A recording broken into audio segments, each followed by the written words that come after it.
Hello friends, welcome to Avan classes. दोस्तों, आज हम लोग केमिस्ट्री में पढ़ेंगे परमाणु संख्या, परमाणु द्रव्यमान, समस्थानिक, समभारिक, सम इलेक्ट्रॉनिक, सम न्यूट्रॉनिक और इस पे जो आधारित क्वेश्चंस है उसको हम लोग बनाने के लिए सीखेंगे। और ये आपको जनरल कंपटीशन में पूछता है। इस टॉपिक से क्वेश्चन जो है ITI में भी आता है, पॉलिटेक्निक में भी आता है और पैरामेडिकल में भी आता है। तो दोस्तों, सबसे पहले हम लोग चर्चा करने वाले हैं परमाणु संख्या के बारे में। और परमाणु संख्या को जो है हम लोग इंग्लिश में कहते हैं एटॉमिक नंबर। परमाणु संख्या को इंग्लिश में कहते हैं एटॉमिक नंबर। चलिए दोस्तों, सबसे पहले इसको हम लोग ध्यान से सीख लें। परमाणु संख्या को जो है खोज 1913 ईस्वी में हुआ था और जो खोज किए थे उनका नाम था मोसले। आप लोग आवर्त सारणी का नाम सुने होंगे, जिसको हम लोग इंग्लिश में कहते हैं पीरियडिक टेबल, यानी मॉडर्न पीरियडिक टेबल जो है वो दिया गया था मोसले के द्वारा। और उन्होंने ही जो है सबसे पहले परमाणु संख्या का खोज किया था, ठीक है। और उसी के आधार पर जो है मॉडर्न पीरियडिक टेबल बनाया हुआ है। तो परमाणु संख्या कहते किसे हैं? कहता है किसी परमाणु के नाभिक में उपस्थित कुल प्रोटॉन की संख्या को हम लोग परमाणु संख्या कहते हैं और परमाणु संख्या को Z से सूचित करते हैं।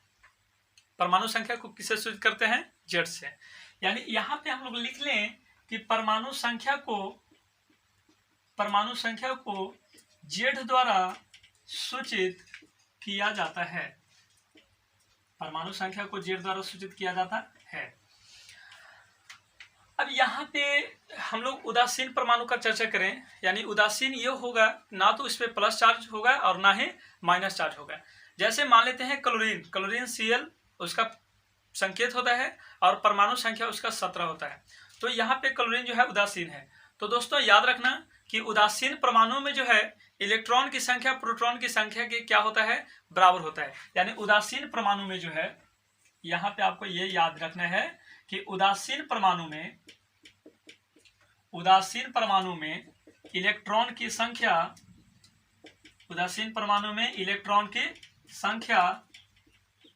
प्रोटॉन की संख्या के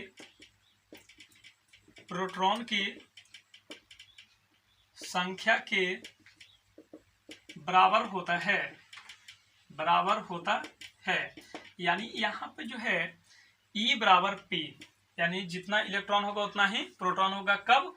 जब वो परमाणु उदासीन होगा तब। यानी कहना मतलब कि यहाँ पे हम लोग ये भी लिख सकते हैं कि प्रोटॉन की संख्या जो है वो परमाणु संख्या के बराबर है, यानी P की जगह Z हो जाएगा। अतः हम लोग लिख सकते हैं कि Z बराबर P बराबर E। कब? जब जो है वो परमाणु उदासीन होगा तब। जैसे मान लेते हैं एक एलिमेंट ले लेते हैं, जैसे मेरे पास क्लोरीन है, तो क्लोरीन Cl 17, यानी इसका परमाणु संख्या कितना होता है? 17। और परमाणु संख्या को हम लोग किससे सूचित करते हैं? Z से। तो यहाँ पे क्लोरीन का परमाणु संख्या अगर 17 है तो उसमें अगर आपसे प्रोटॉन पूछा जाए तो प्रोटॉन भी 17 ही होगा। क्यों? क्योंकि यहाँ पे जो क्लोरीन आपका उदासीन है, ठीक है। तो प्रोटॉन जब 17 होगा तो यहाँ पे इलेक्ट्रॉन भी कितना होगा? 17। तो इसी टाइप से आप क्वेश्चन बना सकते हैं कि उदासीन परमाणु होगा तो उदासीन परमाणु में जितना इलेक्ट्रॉन होता है उतना ही प्रोटॉन होता है। अब हम लोग सीखेंगे परमाणु द्रव्यमान, जिसको हम लोग इंग्लिश में कहते हैं एटॉमिक मास, यानी परमाणु द्रव्यमान किसे कहते हैं? तो कहता है किसी परमाणु के नाभिक में उपस्थित कुल प्रोटॉन की संख्या तथा कुल न्यूट्रॉन की संख्या के योगफल को हम लोग परमाणु द्रव्यमान कहते हैं। और परमाणु द्रव्यमान को जो है हम लोग A से सूचित करते हैं। यानी परमाणु द्रव्यमान को किससे सूचित किया जाता है? A से। यानी इसे A द्वारा सूचित किया जाता है। अब यहाँ पर जो है A बराबर फॉर्मूला होता है P प्लस N, यानी A हो गया परमाणु द्रव्यमान, तो परमाणु द्रव्यमान वाला फॉर्मूला होगा प्रोटॉन की संख्या और न्यूट्रॉन की संख्या का योग, यानी प्रोटॉन की संख्या न्यूट्रॉन की संख्या के योग को हम लोग परमाणु द्रव्यमान कहते हैं। अब यहाँ पे ये ध्यान दे दीजिए, P जो है Z के बराबर है कि नहीं? तो इसको यहाँ पे हम लोग ये भी फॉर्मूला बना सकते हैं, ए बराबर पी प्लस एन हो गया। तो ए बराबर लिख सकते हैं, पी जो है जेड के बराबर है, तो जेड प्लस एन। तो यहाँ एन जो है आपका न्यूट्रॉन का संख्या है, और न्यूट्रॉन की संख्या को जो है हम लोग ऐसे निकाल सकते हैं, प्लस एन साइड में आया माइनस जेड, यानी हो गया न्यूट्रॉन की संख्या बराबर परमाणु द्रव्यमान माइनस परमाणु संख्या। देखिए दोस्तों, जब भी आपको निकालना है न्यूट्रॉन की संख्या, तो न्यूट्रॉन की संख्या फॉर्मूला होगा परमाणु द्रव्यमान माइनस परमाणु संख्या। ये बहुत ही इंपॉर्टेंट है, क्वेश्चंस इससे पूछे जाते हैं, और इसको हम लोग क्वेश्चंस कैसे बनाएंगे उसको हम लोग सीखेंगे। ठीक है, अब हम लोग सीखेंगे तत्वों का निरूपण, यानी रिप्रेजेंट जो है एलिमेंट को हम लोग किस प्रकार से रिप्रेजेंट करते हैं। तो यहाँ देखें तत्वों का निरूपण, यहाँ लिखें तत्वों का निरूपण। मान लें कि एक्स नाम का कोई एलिमेंट है, ठीक है, और इसके ऊपर जो है ए, नीचे जेड रहेगा। ठीक है, जहां A4 हो जाएगा आपका परमाणु द्रव्यमान, A4 क्या होता है परमाणु द्रव्यमान, और Z4 होगा परमाणु संख्या, Z4 हो जाएगा परमाणु संख्या। और यहाँ पे जो X है, X कोई भी आपका एलिमेंट हो सकता है दोस्तों। अब देखिए इस पे जो है क्वेश्चंस कैसे पूछते हैं, बहुत आसान तरीका से हम लोग इसको बनाने वाले हैं।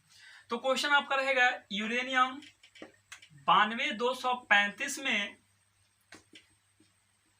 न्यूट्रॉन की संख्या होगी, न्यूट्रॉन की संख्या होगी। तो दोस्तों इसको हम लोग कैसे बनाएंगे, तो सबसे पहले हम लोग ये देखेंगे, लिखा हुआ है यूरेनियम 92-235। तो यहाँ पे सबसे पहले हम लोग ये समझेंगे नीचे क्या है और ऊपर क्या है, इसका अर्थ क्या हो रहा है, इसका अर्थ क्या हो रहा है। तो हम आपको बता दें कि जो नीचे लिखा हुआ होता है इसको हम लोग कहते हैं दोस्तों परमाणु संख्या, और जो ऊपर लिखा हुआ होता है इसको हम लोग कहते हैं परमाणु द्रव्यमान। ठीक है, और इसमें आपसे पूछ रहा है न्यूट्रॉन की संख्या। तो अभी दोस्तों हम आपको बताया था n बराबर होता है a माइनस जेड, यानी न्यूट्रॉन की संख्या बराबर होगा परमाणु द्रव्यमान माइनस परमाणु संख्या, यानी परमाणु द्रव्यमान में से हम लोग परमाणु संख्या को घटा देंगे तो न्यूट्रॉन की संख्या यहाँ पे निकल जाएगा। तो कुछ करना नहीं है, मान लेते हैं दोस्तों आपको यह फॉर्मूला ना याद हो तो इसको हम लोग किस तरीके से बना सकते हैं, कुछ करना नहीं है। जब भी यहाँ पे ऐसा क्वेश्चन रहेगा, पूछेगा कि न्यूट्रॉन की संख्या क्या होगा या न्यूट्रॉन की संख्या इसमें हम लोग कैसे निकालेंगे, तो कुछ करना नहीं है, सिर में से पैर को घटा देना है, यानी ऊपर में से नीचे को घटा दीजिए, और घटा करके जो आएगा उसी को हम लोग न्यूट्रॉन की संख्या कहेंगे। यानी न्यूट्रॉन की संख्या यहाँ हो जाएगा 292 माइनस कितना होगा 235 माइनस 92, यानी यहाँ होगा 5 माइनस, यानी 5 माइनस 2 3, यहाँ हो जाएगा 4, यहाँ हो जाएगा 1, यानी इसमें जो है न्यूट्रॉन की संख्या हो जाएगा 143। ठीक है, अब देखिए तो इस टाइप से जो है हम लोग इसमें न्यूट्रॉन की संख्या हम लोग निकाल सकते हैं। ठीक है, अब नेक्स्ट हम लोग पढ़ेंगे समस्थानिक। समस्थानिक क्या है और समस्थानिक का उपयोग। ठीक है, अब हम लोग सीखेंगे समस्थानिक, जिसको इंग्लिश में कहते हैं आइसोटोप, यानी आइसोटोप क्या है, समस्थानिक क्या है। तो समस्थानिक अच्छे से पढ़ लेना दोस्तों, इसका उपयोग भी जो है कंपटीशन में पूछे जाते हैं, इसमें क्वेश्चन जो बनेंगे वो आपको जो है पूछे जाते हैं। ठीक है, तो यहाँ समस्थानिक क्या है, जिसको हम इंग्लिश में कहते हैं आइसोटोप। तो समस्थानिक का डिफिनेशन कहते हैं कि एक तत्व के भिन्न परमाणु जिसके परमाणु संख्या समान, परमाणु संख्या क्या होगा, समान होगा, और द्रव्यमान संख्या में अंतर होगा, यानी द्रव्यमान संख्या भिन्न होगा, उसी को हम लोग समस्थानिक कहेंगे।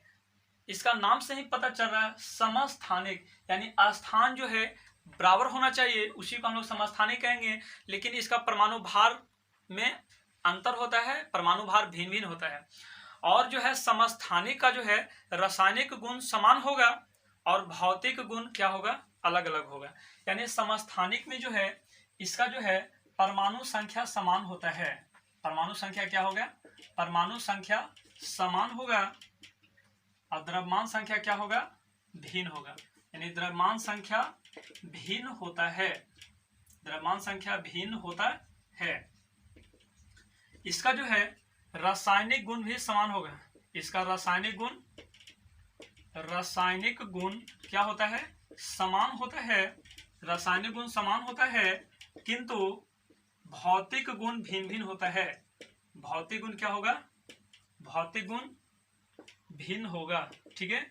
और जो है नेक्स्ट आपको बताने वाले हैं जो VVI है, आपसे क्वेश्चन बहुत बार कंपटीशन में पूछा गया है, ITI में भी पूछा गया है, पॉलिटेक्निक में भी पूछा गया है कि समस्थानिक का गुण किसके अंतर पाया जाता है, यानी समस्थानिक का गुण किसके अंतर के कारण होता है। तो समस्थानिक का गुण जो है न्यूट्रॉन में संख्या के अंतर के कारण पाया जाता है। यानी यहाँ पे ये बात आपको याद रखना है कि समस्थानिक का गुण जो है, समस्थानिक का गुण न्यूट्रॉन के संख्या में, न्यूट्रॉन के संख्या में अंतर के कारण होता है। न्यूट्रॉन के संख्या में अंतर के कारण, न्यूट्रॉन की संख्या में अंतर के कारण होता है। यानी आपसे पूछेगा किसके कारण जो है समस्थानिक का गुण होता है, तो न्यूट्रॉन की संख्या में अंतर के कारण समस्थानिक का गुण पाया जाता है।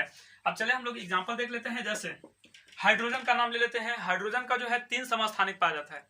हाइड्रोजन के कितना समस्थानिक है? 3 समस्थानिक। जैसे एग्जांपल में देख लीजिए, यहाँ 1H1, यहाँ हो जाएगा 1H2, यहाँ हो जाएगा 1H3। तो यहाँ ध्यान दीजिए, यहाँ जो है इसका परमाणु संख्या समान है लेकिन इसका परमाणु द्रव्यमान क्या है? भिन्न भिन्न है। तो इसी वजह से इसको हम लोग समस्थानिक कहते हैं। ठीक उसी प्रकार यहाँ भी देख सकते हैं। और आपका है C612, C614। तो यहाँ पर जो है ये भी आपका समस्थानिक है। और इसके बाद जो है ये, अब इसको हम लोग न्यूट्रॉन की संख्या निकालेंगे। तो न्यूट्रॉन की संख्या निकाल के देख लीजिए, यहाँ पे जो हो जाएगा H यानी 1 - 1 0, यहाँ पे न्यूट्रॉन की संख्या कितना होगा? 1, और यहाँ पे न्यूट्रॉन की संख्या कितना होगा? 2। यानी न्यूट्रॉन की संख्या में अंतर है। तो न्यूट्रॉन की संख्या में अंतर के कारण जो है समस्थानिक का गुण पाया जाता है। और जो है यहाँ देख लीजिए, यहाँ न्यूट्रॉन की संख्या हम लोग निकालेंगे तो इसका न्यूट्रॉन ऊपर माइनस नीचे घटा दीजिए, 12 में से 6 गया, कितना हो जाएगा? 6। और यहाँ न्यूट्रॉन की संख्या निकाल लें, 14 में से 6 गया 8। तो क्या यहाँ पे दोनों जगह न्यूट्रॉन की संख्या बराबर है? तो देखना है दोनों जगह न्यूट्रॉन की संख्या बराबर नहीं है। इसी वजह से जो है समस्थानिक का गुण पाया जाता है। अब दोस्तों हम लोग पढ़ेंगे समस्थानिक का उपयोग, कि किस किस समस्थानिक का किस रोग में उपयोग होता है। तो ठीक है, अब हम लोग उपयोग देखेंगे। अब देखिए दोस्तों, हम लोग समस्थानिक देख रहे हैं और उसका उपयोग देख रहे हैं। तो सबसे पहला जो है क्वार्ट 60, यानी क्वार्ट 60 का उपयोग जो है कैंसर रोग के उपचार में किया जाता है दोस्तों। यानी क्वार्ट 60 का उपयोग किस में किया जाता है? तो कैंसर रोग के उपचार में किया जाता है। फिर उसके बाद है कार्बन 14। तो कार्बन 14 का उपयोग जो है पुराने जीवाश्म की आयु को पता लगाने में किया जाता है। फिर उसके बाद आपका सोडियम है, सोडियम 24। उसका उपयोग जो है रक्त परिसंचरण तंत्र के अध्ययन में जो है उस समस्थानिक का हम लोग उपयोग करते हैं। उसके बाद है आयोडीन 131। इसका उपयोग जो है हम लोग ब्रेन ट्यूमर और घेंघा रोग के इलाज में करते हैं। फिर उसके बाद जो है यूरेनियम 235। इसका उपयोग नाभिकीय ईंधन और दीवार की टाइल्स बनाने में किया जाता है। फिर उसके बाद है हाइड्रोजन 2। इसका उपयोग किया जाता है परमाणु भट्ठी में मंदक के रूप में। फिर उसके बाद है आर्सेनिक 74। इसका उपयोग जो है शरीर में ट्यूमर को पता लगाने में किया जाता है। फिर उसके बाद है हाइड्रोजियम Hg, जिसको हम लोग पारक कहते हैं। इसका उपयोग जो है मस्तिष्क में ट्यूमर को पता लगाने में किया जाता है। तो दोस्तों इसमें सबसे ज्यादा जो उपयोग है, इसमें जो सबसे ज्यादा क्वेश्चंस पूछे जाते हैं वो इससे पूछे जाते हैं कि कैंसर रोग के उपचार में जो है किस समस्थानिक का उपयोग होता है। तो आपको याद रखना है कि कैंसर रोग के उपचार में जो है क्वार्ट 60 का उपयोग होता है। फिर उसके बाद ये आपका VVI है, ठीक है। फिर उसके बाद इससे क्वेश्चन पूछा जाता है कि कार्बन 14 पद्धति का उपयोग जो है पुरानी जीवाश्म की आयु को पता लगाने में किया जाता है। ये भी आपका इंपॉर्टेंट है दोस्तों।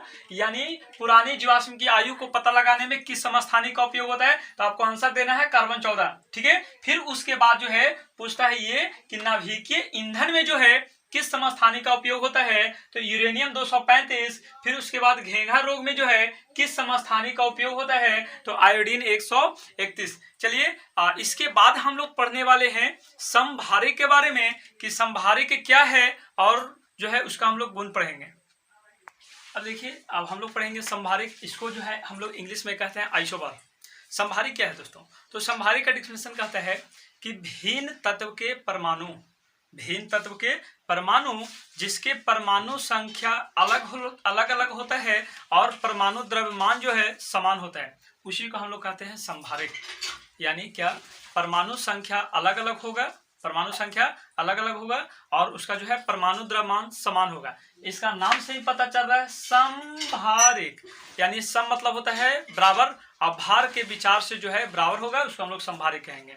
तो यहाँ पे जो है इसका भौतिक गुण जो है समान होता है, भौतिक गुण समान होता है और रासायनिक गुण में जो है अंतर पाया जाता है। अब जैसे संभारिक का एग्जांपल देख लीजिए, संभारिक क्या क्या है। अब जैसे मान लेते हैं argon Ar18, potassium K19, calcium Ca20।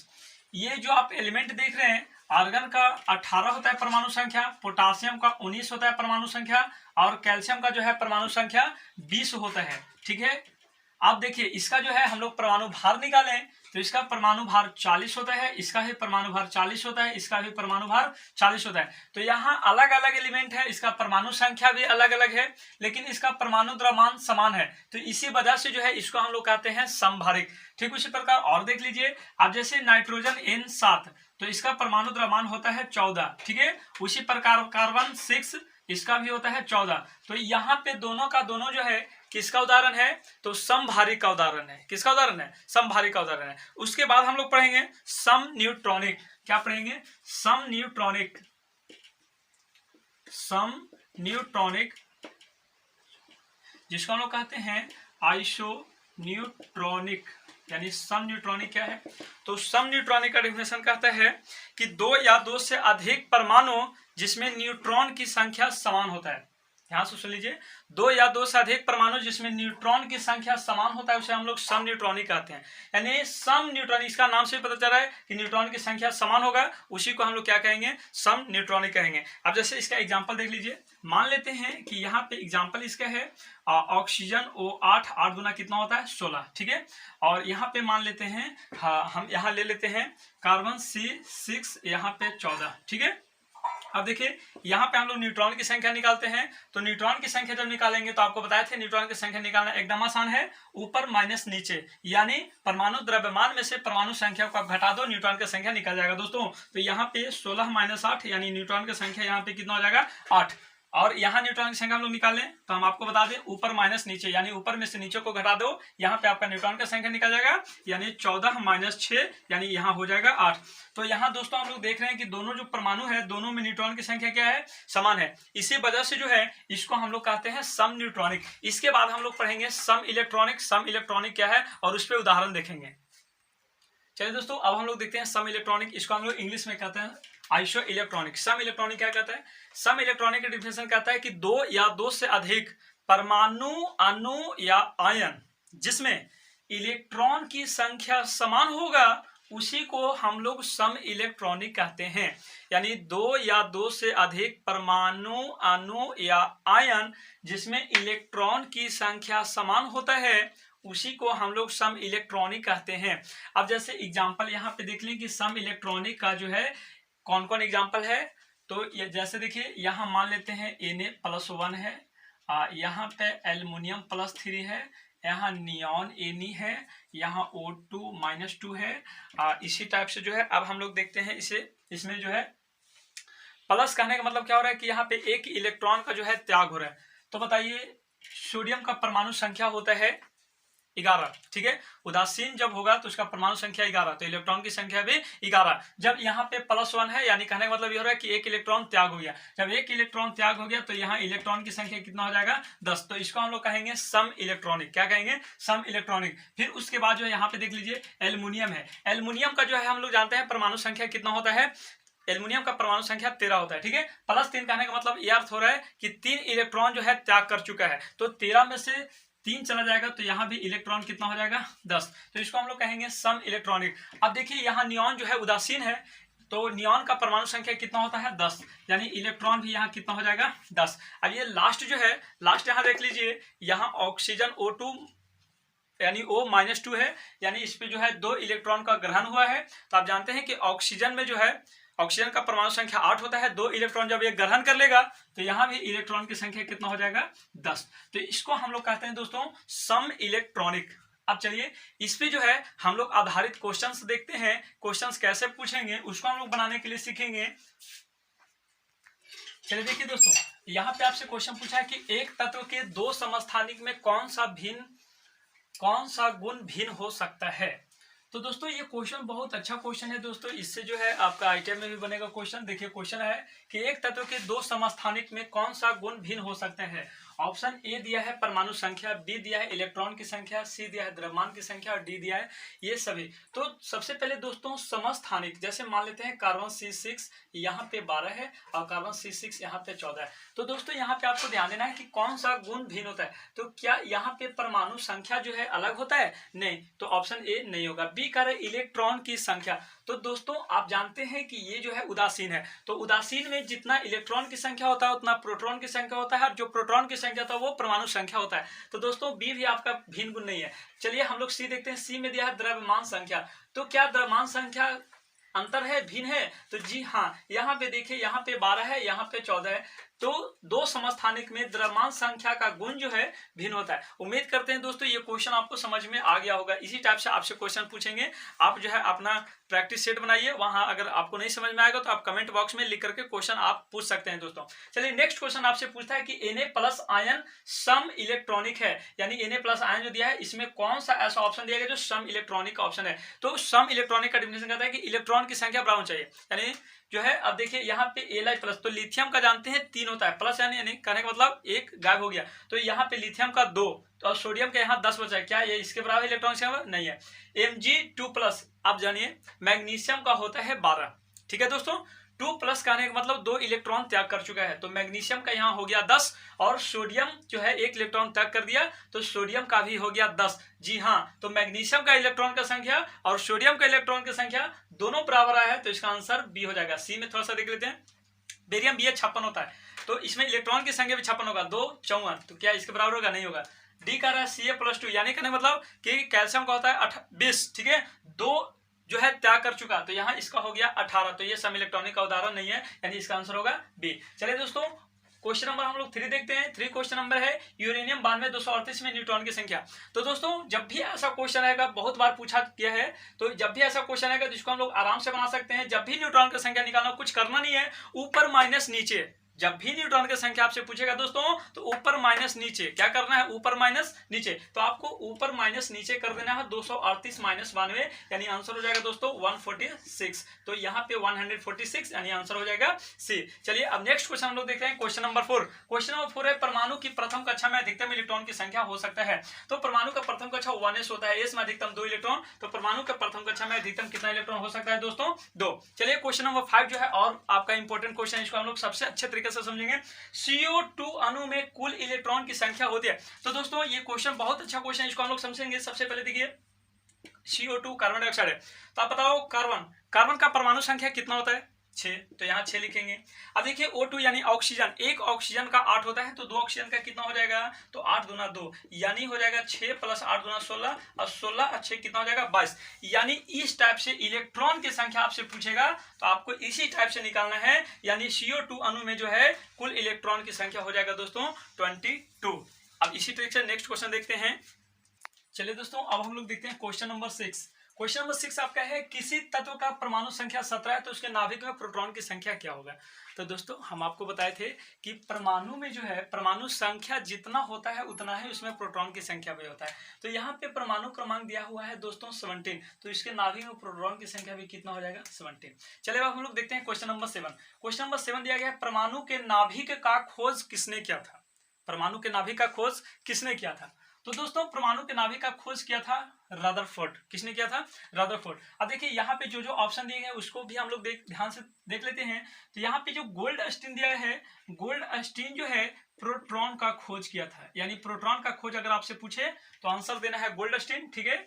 और नाभिक का खोज पूछे तो रदरफोर्ड बताना है। और जेम्स चैडविक का जो नाम यहाँ दिया गया है, चैडविक जो है न्यूट्रॉन के खोज किए थे, और टॉमसन नाम के जो वैज्ञानिक हैं उन्होंने इलेक्ट्रॉन का खोज किया था। तो दोस्तों यहाँ पे आपको याद रखना है कि परमाणु के नाभिक का खोज किसने किया था, तो आंसर हो जाएगा परमाणु के नाभिक खोज रदरफोर्ड। बाकी गोल्डस्टीन जो है प्रोटॉन का खोज किया था, चैडविक जो है न्यूट्रॉन का खोज किया था और थॉमसन जो है इलेक्ट्रॉन का खोज किया था। चलिए हम लोग नेक्स्ट क्वेश्चन देखते हैं, ये भी इंपॉर्टेंट क्वेश्चन है।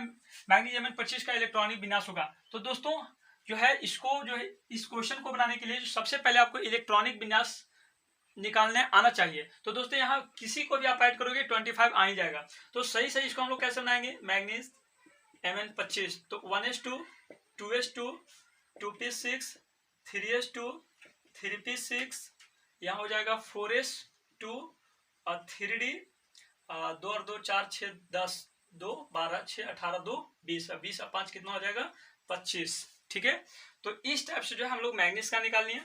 तो यहाँ देखना क्या है कि 1s तो यहाँ 2 हो जाएगा, ठीक है, और 2s 2p ये दोनों जुटेगा तो 6 और 2 कितना हो जाएगा 8। फिर उसके बाद 3d में जोड़ना है 6 तो 8 और 5 कितना हो जाएगा 13 और 72 कक्षा में 2 है, यानी इसका इलेक्ट्रॉनिक विन्यास जो है 2 8 13 2 होगा। तो इसका आंसर क्या हो जाएगा दोस्तों C।